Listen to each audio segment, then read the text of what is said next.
더 많은 대역폭을 쓴다고 제가 지금 말씀을 드렸습니다. 5G는 아까 이제 LTE에서는 보통 10메가, 20메가를 이제 쓰는데요. 사실은 이제 뒤에 또 설명을 하겠지만은 더 넓은 대역폭을 써요. LTE에서도요. LTE에서 속도가 150메가, 300메가, 600메가 이렇게 간다 그랬죠. 1기가까지 그죠? 그게 가능한 건 뭐냐면 더 가면서 점점 대역폭을 더 많이 쓰기 시작을 합니다. 그래서 5G는 어디까지 오냐면요.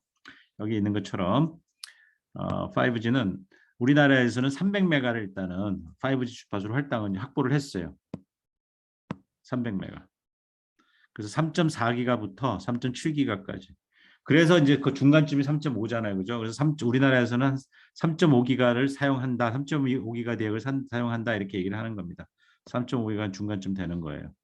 그래서 이 300메가, 3.4부터 3.7까지 300메가를 세 토막을 내죠. 그죠? 네, 그러면 세 개 사업자가 있으니까 100씩 나눠줄 수 있죠. 그죠? 근데 LGU 플러스는 100을 못 가져가고 90메가를 가져갑니다. 네. 그래서 최근에 여러분 기사 보셨지 모르겠지만 LGU 플러스가 정부에다가 우리는 90밖에 못 가져갔다. 다른 데는 100씩 가져갔는데 더 달라고 얘기를 합니다. 그래가지고 지난주에 승인이 났어요. 100을 더 주기로 한 것 같아요. 100을 더 주기로 한 게 아니라 얼마를 더 주기로는 제가 생각해 보자면 10을 더 줄지 모르겠어요. 그래서 그러니까 LGU 플러스가 좀 덜 받은 거에 대해서 보상을 해준 것 같아요. 어쨌든 300메가가 일단 할당돼 있고요. 근데 이게 우리가 여기 기준을 할 때 우리가 항상 이제 여기서 5G를 얘기할 때는 주파수 대역을 두 개로 나눕니다. 6기가 이하, 그 다음에 6기가 이상. 요거는 이제 전 세계적인 기준입니다. 전 세계적으로 주파수 대역을 둘로 나눠서 구분을 합니다. 5G 주파수를. 그러니까 왜 6기가 이하라고 얘기하고 3.5기가라고 얘기하면 되지 왜 6기가 이하라고 얘기를 하느냐. 우리나라는 3.5지만 또 어떤 나라마다 다르거든요. 어떤 나라는 5G 주파수가 3.5기가 아닌 데가 있어요. 그렇지만은 전부 6기가 이하예요. 공통적으로. 모든 나라는 전 세계 모든 나라는 6기가 이하의 주파수 대역을 일단 5G를 할당을 합니다. 우리나라는 3.5기가 대역을 사용을 하고요. 그 다음에 또 대역을 하나 더 사용하는데 그게 바로 이제 6기가 이상에서 사용하는데요. 우리나라가 나라마다 또 다릅니다. 이것도. 근데 우리나라는 28기가 대역을 사용합니다. 그래서 28기가 대역이라는 게 대충 28기가 주변을 얘기하는 겁니다. 그래서 여기 이제 있지만 우선 2017년에 먼저 2017년에 먼저 주파수를 할당을 합니다. 어디 할당을 하냐면요. 27.5부터 28.5 얼마입니까? 1GHz만큼 되고 엄청 넓은 대역폭이 채널 대역폭이 1GHz예요. 그러니까 빌로 6는 얼마? 한 통신 사업자가 얼마를 가져간다고요? 100메가를 가져갔거든요. 근데 28기가 대역에서는요. 한 사업자가 1GHz 대역폭을 가져가요. 좀 정확하게는 800메가입니다. 근데 대충 한 1기가 좀 되는 거예요. 이게 가능한 이유가 뭐냐면 높은 주파수 대역으로 갈수록 뭐예요? 더 넓은 땅이 있는 거예요. 더 넓은 쓸 수 있는 대역폭이 더 넓게 있기 때문에 더 많이 줄 수가 있는 거예요. 그럼 2018년 넘어가면서요. 또 더 두 군데를 더 할당합니다. 그래서 세 군데를 할당합니다. 그래서 27.5에서 28.5, 20 그다음에 이제 26.6에서 27.5, 뭐 28.5에서 29.5 이런 식으로 이제 세 개 대역을 할당을 합니다. 그래서 각각을 나눠주는 거예요. 세 개 사업자한테요. 근데 2017년에 먼저 이제 하나 이제 할당해 줬거든요. 왜 그런지 아세요? 이거는 바로 평창 올림픽 때문에. 우리나라 2018년 몇 월 달이죠? 1월인가요? 1월에 했나? 2월에 했나요? 겨울에. 그죠? 2018년 겨울에 올림픽 했었죠. 우리나라 평창 올림픽. 그죠? 평창 올림픽에서 우리나라가 세계 최초로 5G 서비스를 데모를 합니다. 전 세계를 대상으로요. 그래서 평창 이제 올림픽 하는 데서 뭐 여러 가지 시범 서비스를 이제 5G 네트워크를 이용해 가지고 시범 서비스를 합니다. 그걸 하기 위해 주파수가 필요하겠죠, 그죠? 그래서 우선적으로 할당을 한 거예요. 시험용으로. 그게 이제 2018년에 할당된 거. 그 뒤에 추가로 두 개를 더 할당을 합니다. 그리고 세 개가 있잖아요. 이 세 개를 사업자들로 나눠준 거예요. 됐죠? 뒤에서 제가 그래서 일단은 두 개의 대역으로 나눠져 있다. 하나는 낮은 대역에 3.5기가, 높은 대역에 28기가 이렇게 나눠져. 나라마다 조금씩 틀립니다. 예를 들어서 뭐 미국 같은 경우에는 37에서 40 여기도 있어요. 여기도 할당돼 있어요. 미국은 여기 하고 여기 이렇게 할당돼 있어요. 그다음 중국 같은 경우는 여기도 할당돼 있고요. 24기가 여기 24기가에도 할당돼 있고 37기가에도 할당해서 42기가까지 굉장히 많이 할당돼 있죠. 그죠? 이런 식으로 나라마다 조금씩 틀립니다. 그렇지만은 6기가 이상이다. 오케이. 예, 그러면 이제 여러분들이 궁금한 것 중에 하나가 이제 이 주파수 도대체 사업자들이 얼마 주고 돈을 주고 사느냐 하는 거거든요. 예, 이게 이제 우리나라가 이제 5G 주파수를 이제 어떻게 사업자별로 이제 얼마를 주고 이제 할당을 했느냐 하는 얘기인데 이거는 주파수는 이제 주파수 사용료죠. 사용료는 어떻게 정해지냐면요. 경매를 합니다. 경매. 경매 아시죠, 여러분들? 예, 이거 이제 앞에 물건 놓고서 너 이거 얼마에 살래? 그러면 이제 A라는 사업자가 나 얼마에 사겠다. 그럼 B라는 사업자가 난 내가 좀 돈 더 줄 테니까 내가 가져갈래. 그럼 서로 가격이 막 올라가겠죠, 그죠? 그래서 낮은 가격부터 막 가격을 경매해서 막 올라갑니다. 올라가서 이제 어딘가에서 멈추겠죠, 그죠? 그래서 마지막 낙찰가가 있어요, 그죠? 예. 그래서 여기서 얘기하는 낙찰가는 바로 이겁니다. 우선 세 개 대역이 있는데요. 여기하고 여기하고 여기 세 개가 있는데 제가 300메가를 할당했다고 얘기를 했지만 정확하게는 280메가입니다. 예. 그래서 LGU 플러스가 80, 그다음에 KT가 100, 그다음에 SKT가 100메가 이런 식으로 가격 보세요. 가격. 당연히 80메가가 아까 제가 90메가는 90메가 80입니다. 80 얘기 잘못했어요. LGU 플러스는 80메가입니다. 그래서 20메가가 좀 적죠, 그죠? 예. 그래서 약 8천억 정도가 되고요. 나머지 두 개는요, 약 1조입니다. 예, 근데 SKT가 갖고 있는 주파수가 조금 더 비싸. 1조가 1조 2천억이고 KT는 1조 원이 조금 안 됩니다. 여러분들이 이제 이런 생각이 들 거예요. 같은 100메가인데 왜 SKT가 쓰는 주파수는 돈이 더 비싸고 KT가 쓰는 건 좀 더 싸냐, 그죠? 예. 이게 부동산하고 똑같아요. 예, 이 땅이라고 토지라고 생각하면요, 좋은 땅과 나쁜 땅이 있는 거야, 그죠? 예, 그 부동산으로 따지면 교통 요지에 있고 뭐 용도가 하여간 그죠? 더 좋은 용도로 쓸 수 있는 땅이면 가격이 그죠? 땅값이 더 비쌀 텐데 그죠? 여기도 비슷한 맥락으로 보시면 되는데 여기는 이제 뭐냐면 여러분들 한번 개수를 해보면 좋겠지만 KT는 가운데 끼어 있어요. 두 개 사업자 사이에 끼어 있으니까 끼어 있는 게 항상 불리해. 왜 그런지 아세요? 우선 간섭이 양쪽에서 올 수 있습니다. 그죠? 간섭이 양쪽에서 올 수 있고요. 또 하나는 뭐냐면 나중에 내가 이걸 확장하려고 그러면 SKT는 나중에 이제 네트워크를 확장하려고 그러면 여기다 주파수를 더 좀 받을 수 있으면 이걸 더 넓힐 수가 있어요. 근데 KT는 양쪽으로 이제 다 있기 때문에 확장 못 하겠죠. 그죠? 뭐 이런 맥락으로 보면 SKT가 가장 값비싼 땅이 되는 거고요. KT가 조금 불리해요. 이제 KT가 LG보다 좋은 이유는 더 넓기 때문에 땅이.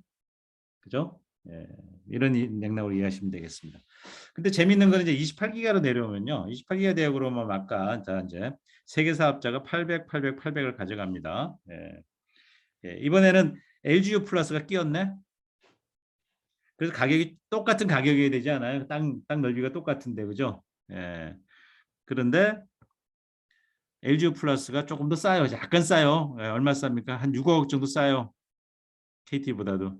그다음에 SKT보다 1억 정도 싸요. 싼 이유는 뭐 별거 없는 것 같아요. 제가 볼 때는 1억 원밖에 차이 안 나는데 그냥 중간에 끼어 있다는 이유 하나만으로 이건 제가 볼 때는 뭐 별로 그 의미는 없습니다. 예.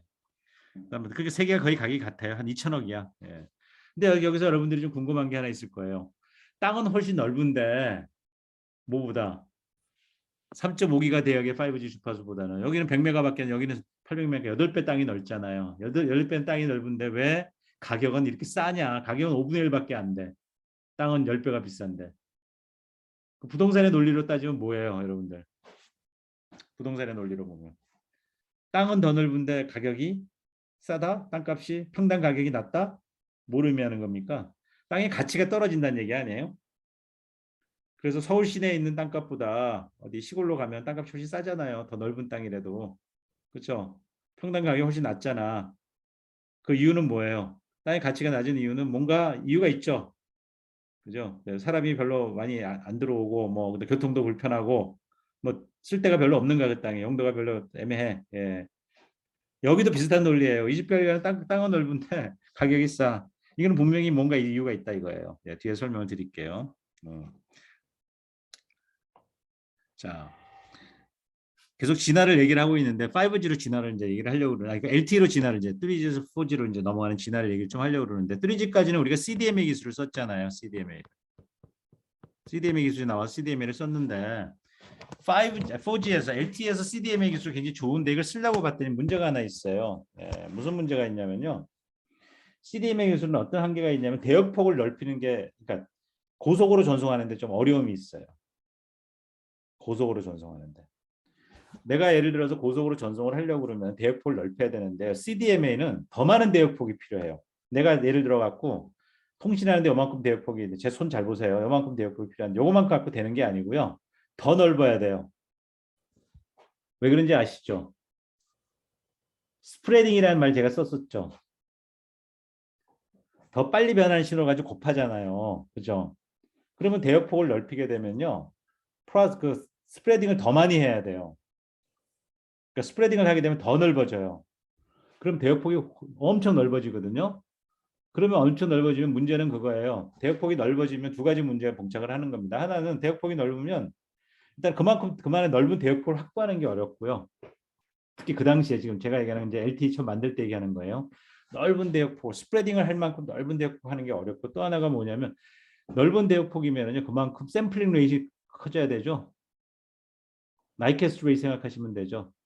그죠? 대역폭의 2배, 최소 2배 이상은 샘플링을 해야 되잖아요. 그죠? 그러면 샘플링 레이트 높아진다는 얘기는 무슨 얘기냐면 하드웨어가 굉장히 복잡해진다는 얘기입니다. AD 컨버터가 그죠? 굉장히 빨라야 돼요. 근데 그 당시 기술로는 그 넓은 대역폭을 샘플링할 수 있는 만큼의 하드웨어를 확보하는 게 쉽지 않을 수 있었다는 얘기예요. 아니면 가격이 너무 비싸다. 어쨌든 CDMA로 뭘 하려니까는 만들기가 굉장히 어렵더라는 고속으로 고속화시키기 굉장히 어렵더라는 얘기예요. 그래서 고민을 하다 나온 기술이 뭐냐? OFDM 기술입니다. 네. 고속으로 전송을 하려다 보니 고속으로 전송은 무슨 문제가 있어요? 우리 배웠잖아요. 파트 1에서. 한마디로 얘기하면 뭐예요? 무슨 문제가 있어요? 심볼 간의 간섭 문제 있죠? 이거 기억나시죠? 이 애니메이션.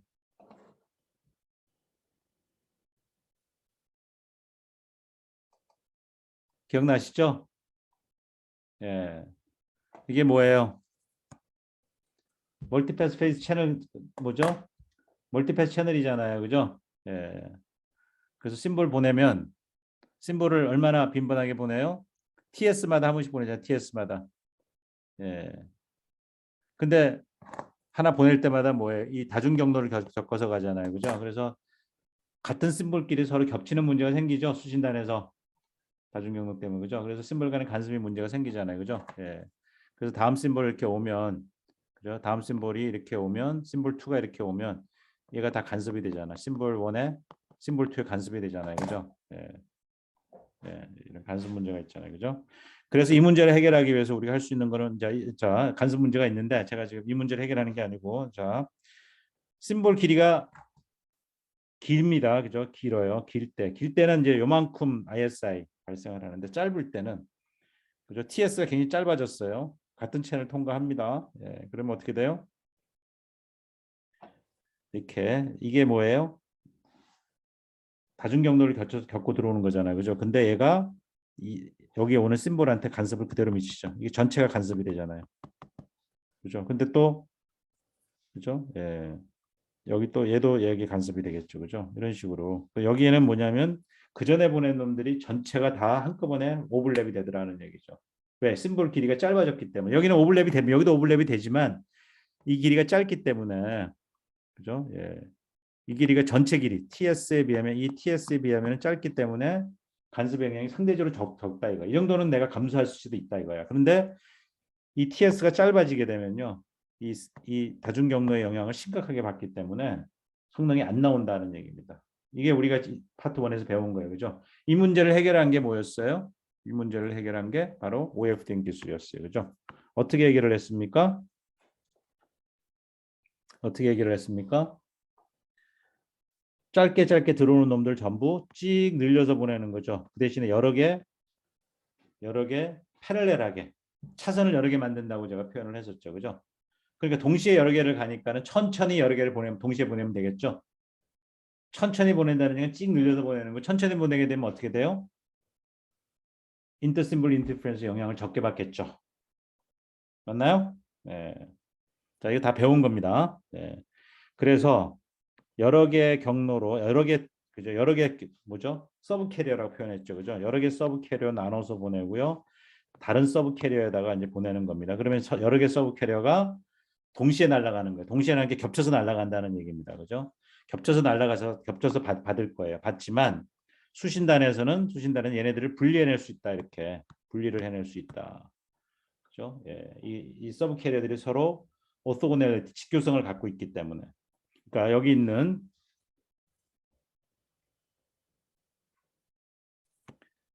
지금 서브 캐리어들이 뭐가 있어요? 서브 캐리어가 지금 보면 초록색 서브 캐리어와 파란색 서브 캐리어, 빨간색 서브 캐리어 여러 개 서브 캐리어가 있는데 얘네들이 서로 곱하면 곱해갖고 적분하면 다시 말해서 두 개를 서로 뭐죠?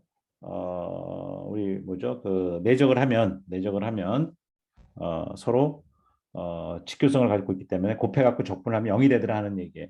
예. 그렇기 때문에 내가 내가 원하는 서브 캐리어를 얻기 위해서 여기서 사용했던 서브 캐리어를 곱해가지고 여기가 F0라는 프리퀀시를 갖는 서브 캐리어, 얘는 F1이라는 프리퀀시를 갖는 거, 얘는 FN-1이라는 프리퀀시를 갖는 서브 캐리어거든요. 그러면 내가 F0에 실려온 신호를 내가 끄집어내기 위해서는 F0만 여기다 곱해주면 F0에 해당하는 캐리어만 서브 캐리어만 곱하면은 F0가 나오고요. F0에 실려온 신호만 나오고 나머지 부분들은 다 없어진다. 분리가 가능하다는 얘기예요. 그리고 F1이라는 서브 캐리어를 여기 가지고 곱해주면 F1에 실려온 신호가 뭐죠? 파란색이거든요. 파란색만 나오고 나머지는 전부 다 오토고널하기 때문에 다 없어지더라. 이게 원리였어요. 그죠? 예. 그래서 이걸 주파수축에서 보게 되면 이 서브 캐리어들이 서로 오토고널하는 얘기는 뭐냐면 서로 겹쳐져 있지 않다. 그죠? 이렇게 겹쳐지지 않은 거예요. 이렇게 되는 거. 원래대는 여기 F0, 여기 F1, F2 이런 식으로 여기가 이제 F0, F1, F2 이런 식으로 돼 있는 거. 프리퀀시가 다른 거예요, 서로. 그러니까 뭐예요, 마치 FDMA랑 비슷한 거예요. FDMA가 뭐였어요? 프리퀀시 디비전 멀티플렉스. 주파수 분할이잖아요, 그죠?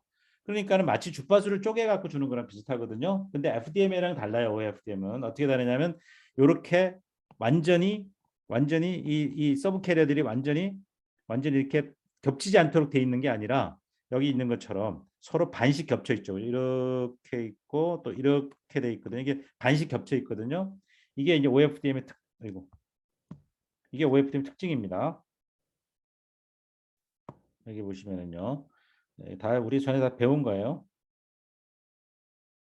네, 여기 보시면 요 서브 캐리어가 제가 빨갛게 표시한 거 하고요.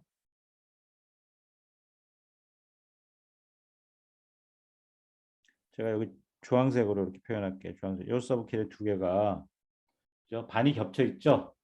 예, 또 그 모든 놈들이 다 반씩 겹쳐 있어요. 그럼에도 불구하고 서로 분리가 가능한 거예요.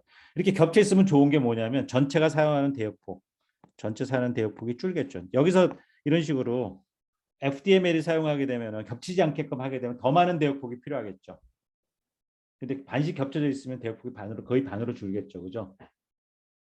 예, 이게 그래서 중간고사 문제도 나왔던 것 같아요. 예, OFDM에는 FDMA하고 달리 이렇게 반씩 겹쳐져 있기 때문에 주파수 효율성이 더 높아요. 그죠? 예. 자, 여기서 하나 더 기억해 드려야 될 건 또 하나 뭐냐면요. 결국 여기서 봐야 될 게 뭐냐면 이 여러 개 서브 캐리어를 사용하는데 이 서브 캐리어 간의 이제 간격. 그래서 서브 캐리어 스페이싱이라는 용어를 쓰거든요.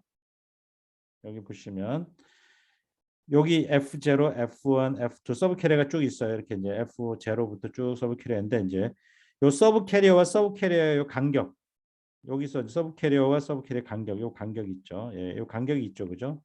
예, 요 간격들이 있습니다. 서브 캐리어 간격들. 이 간격을 델타 F라고 제가 놨어요. 델타 F.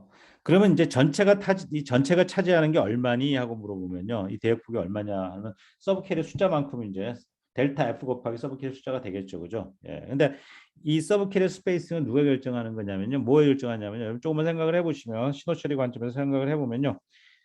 요 TS 있죠. TS가 아니라 요 어디 갔지? 요 T심. T심이 뭐냐면요. 기울게요. 요거 우리가 찍 늘렸잖아요. 예. 여기 이렇게 찍 늘렸죠. 원래는 TS였는데 길이가 이게 찍 늘렸단 말이에요. 얼마나 늘렸냐면요. N 곱하기 TS만큼 늘린 거예요. 요거. 예. 이만큼이 N 곱하기 TS거든요. 이걸 우리가 T심이라고 얘기하면 T심. 여기서가 T심. 여기가 OFN 심볼이에요. 요거를 우리가 OFN 심볼이라고 얘기해요. OFN 심볼. 기억해 두세요. OFN 심볼입니다. 그러니까 우리가 그 전에 심볼이라고 얘기하면요. 요 하나하나가 심볼이에요. 색깔별로 하나가 심볼이었어요. 그죠? 여기 심볼이라고 얘기하는 공이야, 공. 우리가 공을 던졌잖아요. 그죠? 모듈레이션 심볼. 그죠? 예, 모듈레이션 심볼이 여기 이제 색깔별로 있는 게 모듈레이션 심볼이거든요. 그래서 공 하나 던지면 심볼 하나가 날아간 거거든요. 그런데 여기는 공이 하나가 날아가는 게 아니라 공이 여러 개가 날아가는 거. 빨간 공, 파란 공, 초록 공 이런 식으로. 그래서 이걸 다 묶어가지고 여러 개 색깔이 묶여가지고 있는 걸 OFN 심볼이라고 얘기하는 게 왜냐면 동시에 날아가기 때문에. 아시겠죠? 예, 이걸 이제 수학적으로 이제 쭉 뭐 적어서 설명하면 이제 더 와닿을 수 있지만 이제 그 너무 복잡하고 그다음에 또 그 이 강의의 목표에서 좀 벗어나기 때문에 제가 수학적으로 이제 설명을 안 드리겠습니다. 이건 이제 여러분들 신호 처리를 이제 공부를 하게 되면 이제 좀 자세히 이제 이런 부분을 이해할 수 있을 거고 지금은 그냥 여러분들이 OFN 심볼이 뭐냐 하는 정도 수준에서만 이해하면 될 것 같아요. 예. 그래서 OFD 심볼이라는 걸 제가 정의했고 그 OFD 심볼의 길이가 Tsim이다. 예. 그런데 이 Tsim은요. 이 Tsim은 뭐 델타 F하고 무슨 관계라고 역수 관계에 있어요. 그러니까 Tsim이 짧으면 더 많은 대역폭을 차지하고요. 왜? 델타 F가 크지니까. 반대로 Tsim이 길면은요. Tsim이 찍 늘어나면요. 많이 늘어나면 늘어날수록 예, Tsim이 커지고요. Tsim이 커지면 역수니까 델타 F 서브 캐리어 스페이싱은 작아집니다. 델타 F가 작아진다는 얘기는 결국 내가 필요한 대역폭이 줄어든다는 얘기입니다. 그래서 대역폭, 내가 OFDM 시스템에서 얼마만큼의 대역폭이 필요하냐를 결정하는 건 결국 뭐냐면 Tsim이 결정을 하는 거예요. Tsim은 내가 얼마만 찍 늘릴 거냐에 해당되는 겁니다. 아시겠죠? 예. 자, 질문 하나만 더 할게요. 예, 좀 생각해 보시라고 여러분들. 자, Tsim을 자 여기서 지금 여기 이제 보시면요. Tsim을 여기 Tsim 뭐라고 여기 Tsim이라고 해서 여기요. 여기까지 Tsim. 네. Tsim을 늘리려면 어떻게 하면 됩니까? Tsim이 어떻게 하면 Tsim이 늘어나요? 이 그림에서 한번 생각해 보세요. Tsim은 뭐예요? N 곱하기 TS죠. 여기 있잖아요. 그죠? 누가 한번 답 한번 해보세요. Tsim이 언제 어떻게 하면 Tsim이 늘어나요? N 곱하기 TS니까. TS는 곧 정해져 있어요. TS는. 그죠? 심볼 간의 간격이 이제 정해져 있는 거거든요. 예. 그러니까 심볼 간의 간격이 정해져 있다는 얘기는 무슨 얘기냐면 전송 속도가 정해져 있다는 얘기예요. 전송 속도가 정해져 있습니다. 예. 그러면 언제 Tsim이 늘어나요? N이 늘어나면 N이 뭐예요? 대문자 N이 서브 캐리어 숫자죠. 그죠? 몇 개의 차선을 쓸 거냐? 한 개, 두 개에서 여기 N 개거든요. 내게 몇 개의 서브 캐리어를 사용할 거냐가 N입니다. N이 N개 서브 캐리어 사용하는 거예요. 그래서 서브 캐리어 숫자가 많아지면 많아질수록 뭐예요? Tsim이 커지는 거죠. 당연한 얘기 아니에요? Tsim이 늘어난다는 건 더 천천히 보내는 거거든요. 차선이 많으면 많을수록 내가 천천히 보내도 되잖아요. 여러 개가 동시에 가니까. 맞죠? 동의해요? 안 해요? 여러분들 동의를 좀 해주세요. 제가 여러분들 다 지금 쳐다보고 있어. 네? 제 말 이해됐나요?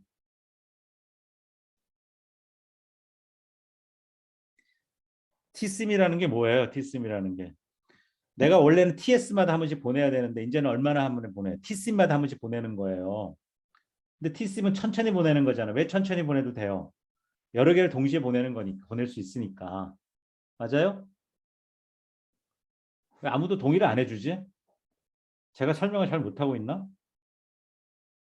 제 설명이 좀 너무 막연한 설명이에요?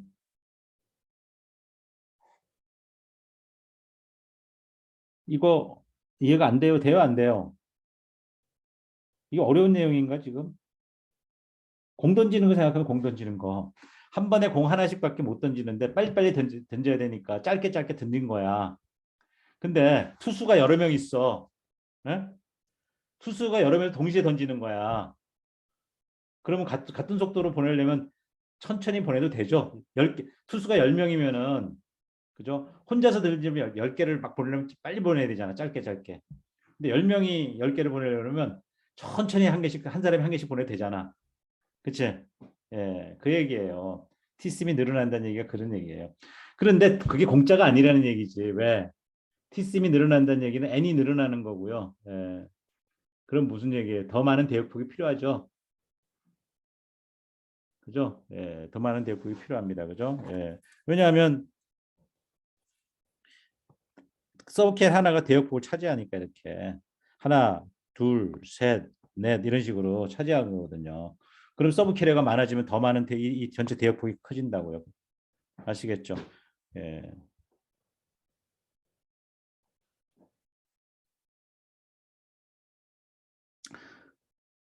그러니까 다르게 얘기를 하면요. 다르게 얘기하면 서브 캐리어를 많이 사용을 하면요. 서브 캐리어를 많이 사용을 하면 어떻게 돼요? 서브 캐리어를 많이 사용하면 이 대역폭이 넓어지는 겁니다. 그죠? 왜냐하면 서브 캐리 하나가 차지하는 대역폭이 있기 때문에. 예. 그런데 또 그걸 뭐하고 관계되냐면 요 서브 캐리 하나 스페이싱은 요 T심 분의 1이다. 예. 그 와중에서 그러니까 T심은 다시 한번 얘기하면 T심은 뭐라고요? 투수 여러 명 투수가 있는데 그 투수 한 사람이 공 던지는데 걸리는 시간이 T심이야. 예. 근데 그걸 짧게 하고 싶다. 여러 명이 동시에 전송하는데 그 와중에 더 짧게 하고 싶다 그러면 델타 F를 크게 해야 된다는 얘기입니다. 서브 캐리 스페이스를 크게 해야 된다는. 델타 F가 커지면 어떻게 돼요? 더 넓은 대역폭이 차지하는 거죠. 그러니까 전체 대역폭을 결정하는 건 누구예요? 델타 F하고 몇 개의 서브 캐리어를 쓰느냐가 전체 대역폭을 결정하죠. 그리고 서브 캐리어 스페이싱 델타 F는 누가 결정한다? T심분의 1이니까 결국은 얼마나 짧게 보낼 거냐. 투수 하나하나가 얼마나 짧게 보내느냐에 따라서 델타 F가 정해지는 겁니다. 그죠? 예. 그러니까 여러분들 이제 헷갈리면 투수 생각하세요. 예, 투수 여러 명을 등판시킨 거예요, 동시에. 예. 됐나요? 예. 오케이. 자, 그런데 셀러 시스템 우리가 보고 있잖아요. 셀러 시스템 그죠? 셀러 시스템인데 이 셀러 시스템은 문제가 이제 간섭 문제잖아요. 그죠? 옆셀에서 간섭이 올 텐데 그래서 우리가 이제 주파수를 이제 리유즈를 하잖아요. 재사용을. 그런데 어떻게 리유즈를 하고 싶으냐? 풀 프리퀀시 리유즈를 하고 싶은 거예요. 풀 프리퀀시 리유즈라는 의미는 모든 셀에서 동일한 주파수를 재사용하고 싶은 거예요. CDMA가 그렇게 하지 않았어요? 그렇죠? 네. CDMA가 그렇게 했습니다.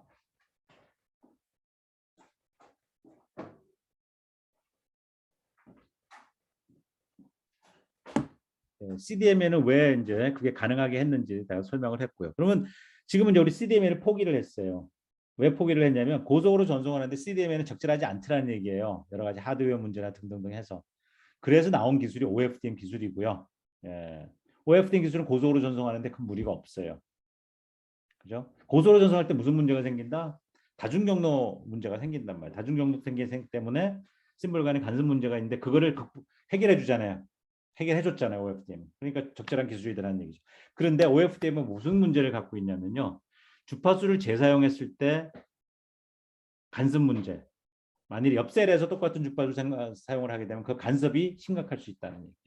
그러니까 CDMA처럼 그죠? 옆셀에서 오는 간섭을 이겨낼 수 있는 그런 능력이 없더라는 얘기예요. OFDM은. OFDM은. 그래서 고민을 한 거예요. 원래는 그래서 OFDM 기술은 처음에요. OFDM 기술은 맨 처음 나왔을 때 이동통신 기술로는 쓰려고 만들어진 기술이 아니에요. OFDM 기술은요. 방송에서 썼어요. 디지털 방송에서. 유럽에서 이제 디지털 이제 브로드캐스팅 이제 기술로서 OFDM을 차용을 했거든요. 예. 그러니까 옆셀에서 오는 간섭에 대해서 별로 걱정을 안 해도 된다는 방송에서는. 방송은 셀룰라 개념은 아니거든요. 네. 그렇죠? 그런데 이게 OFDM이 보니까는 고속으로 전송하는데 굉장히 좋은 기술이란 말이에요. 그죠? 네. 고속으로 전송하려니 다른 선택의 여지가 없어서 OFDM 말고는 다른 선택의 여지가 없었어요. 그래서 OFDM 기술을 도입은 한 건 좋은데 옆셀에서 간섭이 오면 못 견디는 애들아. 그러면 이제 방법은 뭐예요? 이격거리를 두면 되죠. reuse distance를. 그죠? 같은 주파수를 안 쓰면 되잖아. 같은 주파수를 띄워놓으면 되죠. 근데 띄워놓으면 뭐가 문제예요? 효율성이 떨어지잖아. 그죠? 예. 그래서 고민을 하다가 나온 기술이 이제 OFDMA 기술이라는 게 나옵니다. 여기 보시면 OFDMA. 자, 이런 거예요. 자, 요 뒤에 끝에 붙는 MA는요. CDMA, FDMA, TDMA 그 MA예요. 멀티플렉스스. 예, 그래서 MA가 뒤에 붙을 때마다 그다음에 또 뭐예요? CSMA. 여러분들 MA에서 다 배운 거야 지금. CSMA 배웠잖아. 무선 내에서 그죠? 와이파이에서. MA가 붙은 건 전부 다 멀티플 액세스를 나타내는 거예요. MA. 그래서 OFDM을 이용한 멀티플 액세스 기술이 OFDMA 기술이에요. 제가 이제 그 설명을 하려고 하는 겁니다. 자, 그런데 이제 간섭 문제 이렇게 보시면 돼요. 여기 단말기 두 명이 있어요. 두 셀 있어요. 셀 여기가 있고 여기가 있어요. 그래서 여기가 이제 뭐 1번이라고 그러고 2번 셀이라고 그럴게요. 1번 셀에 여기 단말기가 있어요. 단말기가 이제 업링크로 쐈어요. 업링크로. 예. 그러면 2번이 여기서 이제 2번이 여기서 이제 자기 업링크를 쐈어요. 자기 기지국으로. 예. 빨간 거 가지고 색깔로 구분하면 되겠다. 1번, 2번은 색깔로 구분하면 되겠어. 잠깐만요. 여기 또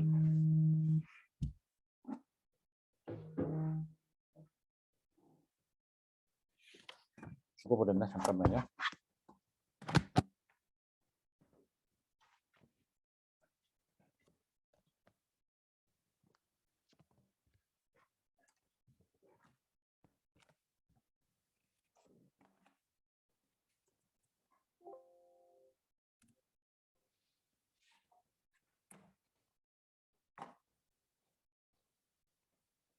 네. 자, 여기서 파란색이죠. 파란색 단말기가 이렇게 이제 쐈어요. 예, 일로 갔습니다. 그다음에 얘 빨간색은 또 여기 빨간색 단말기가 자기 셀로 쐈어요. 근데 이제 뭐냐면 이 신호가 일로 간섭으로 간다는 거예요. 1번은 어디로 갑니까? 1번이 쏜 신호 일로 가게 갔고요. 2번이 쏜 게 일로 가겠죠. 그러니까 각각의 기지국에 있는 각각의 셀에 있는 단말기가 자기 기지국으로 쏜 신호가 옆에 셀로 넘어가는 거죠. 제발 이해되십니까? 네, 이게 옆셀 간에 이제 인접셀 간의 간섭 문제가 되는 거예요. 그죠? 예, 인터페런스가 되는 겁니다. 예. 그래서 이 문제를 피할 방법이 없습니다. 예. 지금 업링크를 쏘고 있는 거예요. 예, 업링크. 이쪽으로 업링크 쏜 게 옆셀로 그다음에 저기 뭐죠? 네, 일단 지금 제가 말씀드린 부분들은 어, 제가 지금 뭘 갖고 설명을 했냐면 업링크로 설명을 드린 거예요. 업링크의 옆셀 간의 간섭을 지금 나타낸 겁니다. 예. 그리고요. 그다음에 이제 그 그다음에 이제 뭘 또 고민해야 되냐면요. 자, 그래서 근데 이제 여기서 서브 캐리어들이 지금 이제 이 간섭이 어디서 일어나냐면요. 여러 개 서브 캐리어가 있잖아요. 여러 가지 서브 캐리어가 있으니까 서브 캐리어끼리 간섭이 일어날 겁니다. 그죠? 그래서 제 손가락 잘 보세요. 손가락이 이제 여기 한 셀에 이제 4개 서브 캐리어가 있다고 그러고 다른 옆에 셀에 4개 서브 캐리어가 있다고 얘기를 할게요. 1, 2, 3, 4 여기도 1, 2, 3, 4 이렇게 4개씩 있는 거예요. 그러면 1번 셀에서 요 서브 캐리어 쓰고 2번 셀에 요걸 동시에 쓰게 되면 서로 간섭을 미치게 될 거예요. 그죠? 2번은 2번끼리 미치고 3은 3끼리 4는 4끼리 미치게 되겠죠. 그죠? 근데 이렇게 하면 어때요? 같은 주파수를 쓸 거야. 같은 주파수 쓰는데 여기 1번 있죠. 여기는 1번을 쓰고 여기는 2번을 쓰는 거야. 옆 셀에서는 2번 서브 캐리어 써. 여기는 1번, 2번. 여기는 2번만 쓰는 거야. 이렇게. 그러면 서로 뭐예요? 간섭이 안 미치겠죠. 같은 거 쓸 때만 간섭을 미칠 거 아니에요. 그죠? 서브 캐리어를 다른 걸 줄 수 있겠죠. 그죠? 그래서 같은 서브 캐리어까지만 간섭이 일어날 거라고요. 그죠? 예, 그래서 지금 제가 그려놓은 게 이거예요. 이게 1번 셀하고 2번 셀인데 이게 서브 캐리어예요. 이게 서브 캐리어. 예, 여기 서브 캐리어입니다. 그럼 요 서브 캐리어를 쓰고 얘도 이 서브 캐리어를 쓰면 같이 같은 서브 캐리어를 썼기 때문에 간섭을 이제 일으키는 거예요. 그런데 그렇게 안 하고요. 프리퀀시 허핑 같은 개념을 도입을 해갖고 요거 시간입니다. 이쪽은 시간, 타임입니다. 시간 축이에요. 그러니까 항상 요 서브 캐리를 쓴 거예요. 얘도 1번이. 2번도 항상 요 서브 캐리를 쓴 거야. 그러면 간섭이 항상 일어나겠죠. 그런데 1번이 쓸 때는 어떻게 하냐면요. 시간에 따라서 이게 시간입니다. 시간에 따라서 요거 썼다, 요거 썼다. 시간 따라 막 허핑을 해요. 그리고 이제 2번 서브 캐리어도 2번 셀도 쓸 때 허핑을 합니다. 이번에는 여기 썼다가 이번에는 여기 썼다 이번에 여기 썼다 빨간색 보셔요. 빨간색 이렇게 옮길 수 있죠. 자, 그러니까 지금 1번 셀에서는 파란색 서브 캐리어를 사용하고요. 호핑을 하면서 호핑 뛰어댕기는 거야. 그다음에 2번 셀은 빨간색을 뛰어가면서 하는 거예요. 그러면 어때요? 겹치는 데가 있어요, 없어요? 서로 충돌이 일어나는 데 있어요, 없어요? 맨 처음에 얘가 여기 있었을 때 얘가 여기 있으니까는 얘는 3번을 쓰고 얘는 1번을 쓰니까 안 겹치죠. 그다음 시간에 얘는 어디로 뛰어가냐면 1, 2, 3, 4, 5번으로 갔어요. 얘는 3번으로 갔어요. 안 겹치죠. 그다음에 얘는 1번으로 가고 얘는 몇 번으로 갔어요? 1, 2, 3, 4, 5, 6, 7번으로 가니까 안 겹치고 쭉 해서 하나도 안 겹쳐요. 근데 마지막에 여기 보세요. 맨 마지막에 얘는 여기를 쓰고 있고 맨 마지막에 얘도 빨간색 여기 있었어. 같은 서브 캐리어죠. 그죠? 얘는 다 깨지는 거야. 얘는. 그런데 하나, 둘, 셋, 넷, 5번.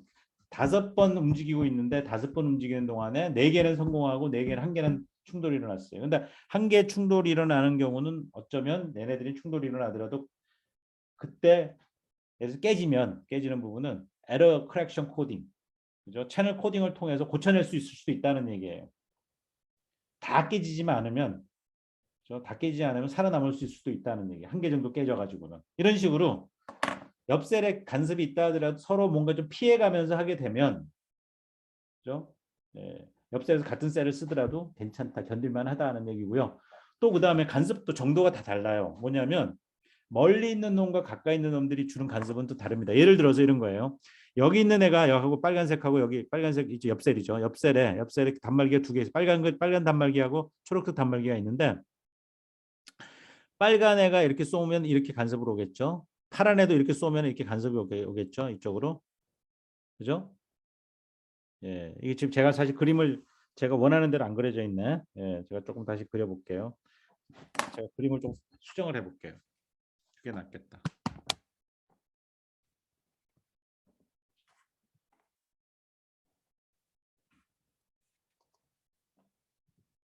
그러니까 지금 제가 그리려는 그림이 이렇게 그리는 게 맞을 것 같아요.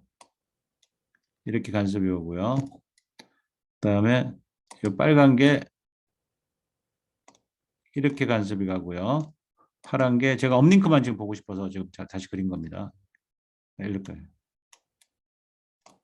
자, 여기 한번 보세요. 내가 1번 셀에서 왼쪽에 있는 1번 셀이에요. 1번 셀에서 요 1번 셀에 있는 단말기가 쐈어요. 자기 기지국에. 그런데 같은 시간에 여기도 그것도 그려야 되겠네. 같이. 뭘 그려야 되냐면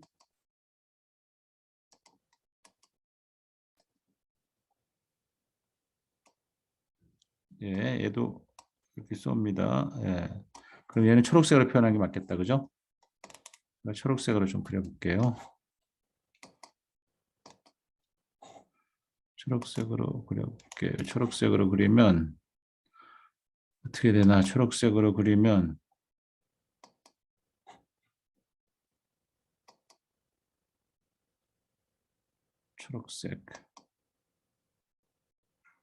초록색으로 점선으로 네.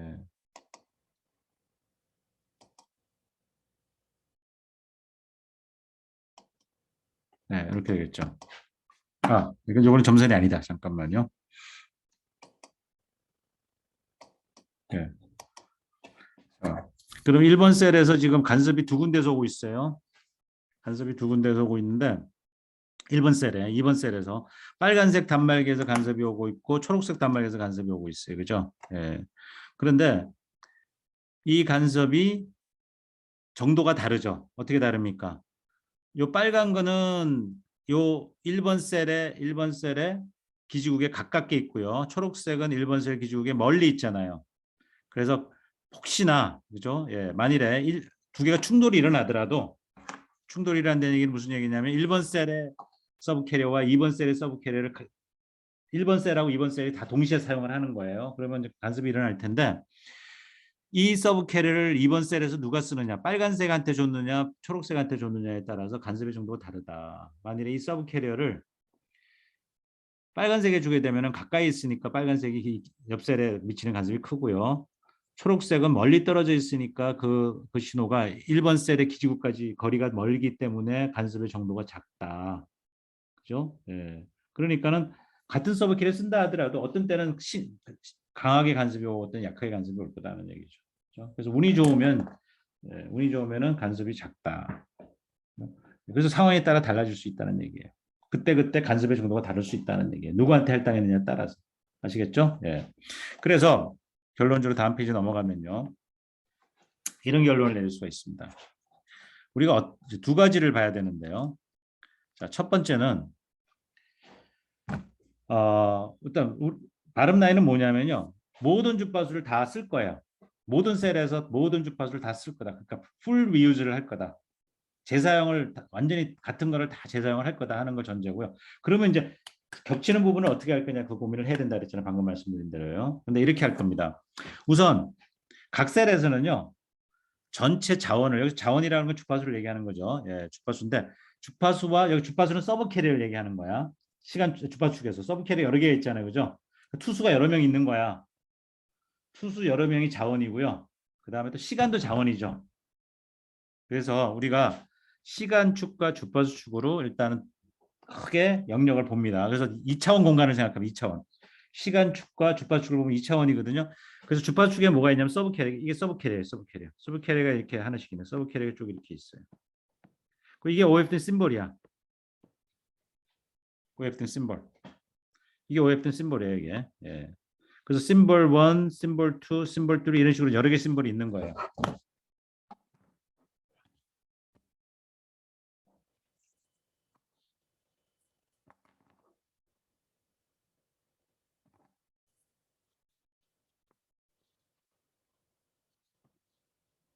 자, 다시 한번 보면요. 이게 OFD 심볼입니다. 네, 심볼이 여러 개가 쭉 이렇게 있어요. 네, 심볼이 있고요. 자, 정확하게는 제가 다시 이거 심볼이라고 하면 안 되겠다. 자, 그림을 제가 다 정정할게요. 이게 심볼은 아니고요. 요 안에 또 이 심볼, 여기 심볼이 이렇게 있습니다. 여기 심볼이. 예. 이렇게 심볼이 이제 있는데 심볼이 이렇게 여러 개씩 이렇게 있어요. 예. 심볼 여러 개를 묶어 가지고 이렇게 단위를 만들 수 여러 개 심볼 여러 개를 묶을 수가 있어요. 그 칸을 제가 만들었어요. 이런 칸을 이렇게 칸을 예. 이렇게 칸을 만들었어요. 그러니까 기본 단위 이렇게 다시 할게요. 제가 예. 이렇게 하는 게 좋을 것 같아요. 기본 단위를 제가 이렇게 잡을게요. 요걸 하나의 단위라고 할게요. 요거 하나. 네모칸 하나 단위라고 할게요. 그러면 요 네모칸 단위를 여러 개를 묶어 가지고 1번 사용자한테 주고요. 여기도 여러 개 묶어서 이렇게 주고요. 여기 2번 사용자한테 이렇게 주고요. 또 3번한테 이렇게 주고요. 4번한테 이렇게 주고요. 그러니까 2차원 공간에서 이렇게 잘라서 주는 거야. 잘라주는데 자 어떻게 잘랐냐면 주파수 축에서는 서브 캐리어 단위로 잘려져 있고요. 여기에 서브 캐리어 여러 개가 들어가 있어요. 여기 서브 캐리어 이렇게 여러 개가 이렇게 들어 있어요. 이렇게 이렇게 이해하시는 게 맞아요. 여기 서브 캐리어 여기 들어 있고요. 그래서 이렇게 자른 거예요. 이렇게 잘랐어. 그리고 시간축에 이게 시간축이죠. 시간축을 또 이렇게 잘랐어요. 그래서 요만큼을 쓰는 거야. 얘는 이만큼을 얘는 이만큼을 쓰는 거고. 그래서 주파수와 시간을 나눠주는 겁니다. 우리가 시간축으로 나누는 걸 뭐라 그랬죠? TDMA라 하죠. 타임 디비전. 타임 디비전 멀티플렉서라고 그랬죠. 그죠? 그래서 시간축에서 타임 디비전 멀티플렉서처럼 자르고 그다음에 FDMA처럼 그죠? 주파수 축에서 자른 거야. 그래서 마치 이거는 뭘 한 거냐면 TDMA와 FDMA를 섞어 놓은 그런 느낌이죠. 그죠? 예, 그래서 여러 개 시간축의 자원과 주파수축의 자원을 뚝뚝뚝 잘라서 사용자한테 나눠주는 거예요. 여러 사용자한테. 예. 그래서 여기 제가 주파수 자원을 작은 단위로 이게 작은 단위입니다. 이게 작은 단위. 작은 단위로 묶어서 다수 사용자에게 겹치지 않게 1번 겹치지 않는다는 얘기는 1번 사용자가 쓰는 주파수는 2번 사용자가 쓰면 안 돼요. 그러니까 1번 사용자가 쓰는 자원은 2번 사용자가 쓰면 안 돼요. 이게 무슨 얘기냐면 겹치지 않게라는 의미예요. 주파수 축에도 겹치지 않고 시간 축에도 겹치지 않고. 근데 아까 저한테 제가 아까 뭐라 그랬냐면 옆 셀에는 같은 주파수를 쓸 수가 있어요. 지금 제가 여기서 겹치지 않는다는 같은 셀에서. 자, 여기 이제 셀이 있습니다. 셀이 있는데 1번 사용자와 2번 사용자 있잖아요. 예, 이 1번 사용자, 2번 사용자한테 이 자원을 할당해 줘야 돼. 같은 셀에 있는 사용자들 사이에서 자원을 할당해 줄 때 서로 겹치지 않게 해줘야 된다. 이건 지금 같은 셀에 있는 사용자들한테 나눠주고 있는 겁니다. 옆 셀에서도 똑같이 하고 있어요. 옆 셀에서도 자원을 잘라가지고 1번, 2번, 3번, 4번 주고 있는 거예요. 그러면 왼쪽 셀과 오른쪽 셀이 있으면 왼쪽 셀에서 할당된 서브 캐리어하고 오른쪽 셀에서 할당된 서브 캐리어는 서로 간섭을 일으킵니다. 그죠? 예. 한번 일으키겠죠. 그죠? 예. 아이고. 배터리가 다 됐네. 네, 잠깐만요.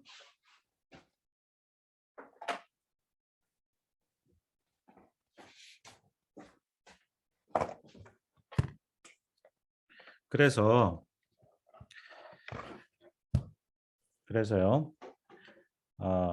지금 우리가 OFDMA라고 얘기하는 건 바로 뭐를 얘기하는 거냐면요.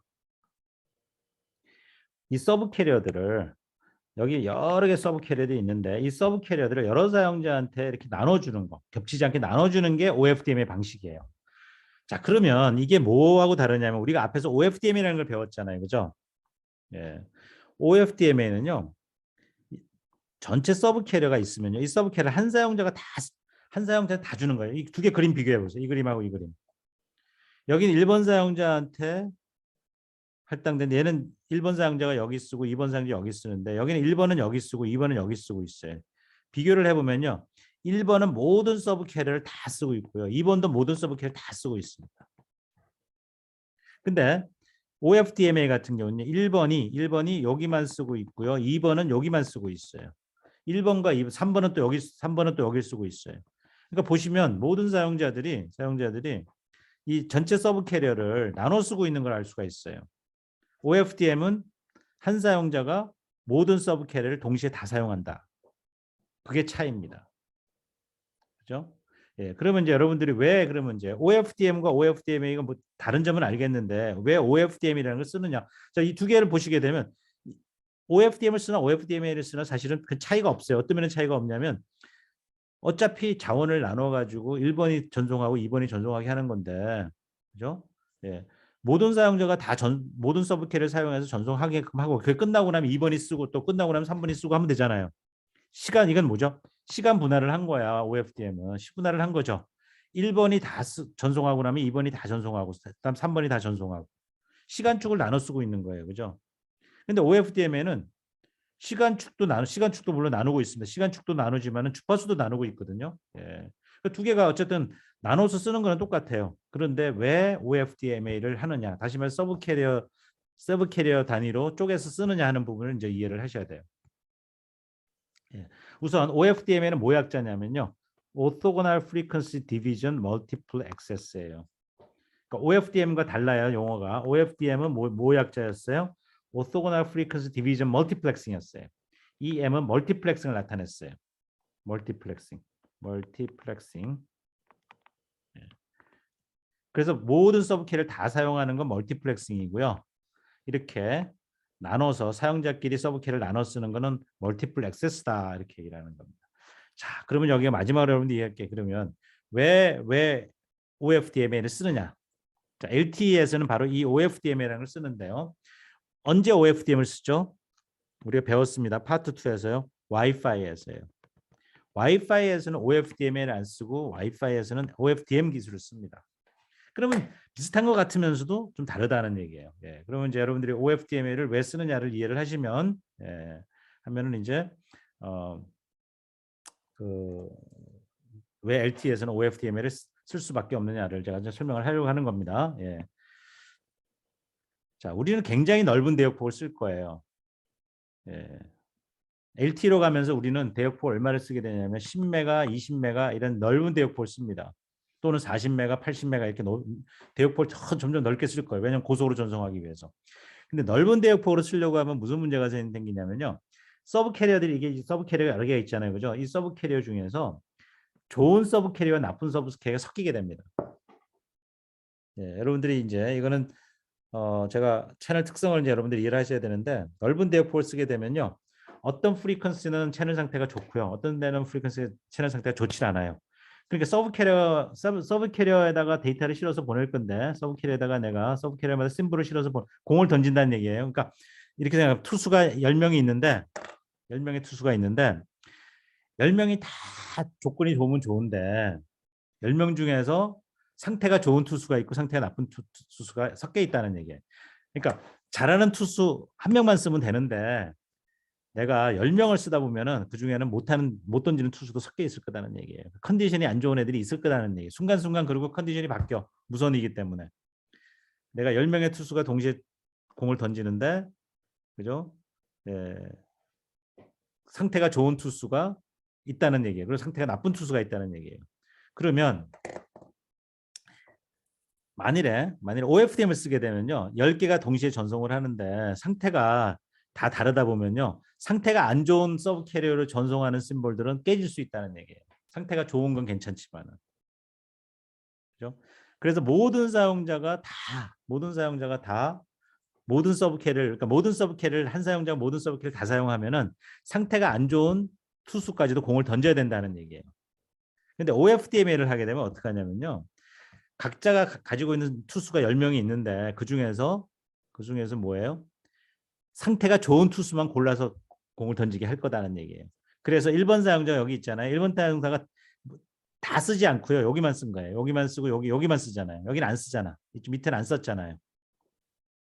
그죠? 상태가 좋은 애들만 골라서 보냈다는 얘기입니다. 2번 사용자도 여기만 사용한 거야. 여기 서브 캐리만 사용하고 나머지는 안 썼어. 왜? 안 좋은 데는 상태가 안 좋은 사람들은 내가 빼겠다는 얘기예요. 상태가 좋은 것만 사용하겠다. 그래서 전부 다 사용하지 않는 이유입니다. 예. 자, 그러면 여러분들이 이제 제가 이렇게 해석을 할게요.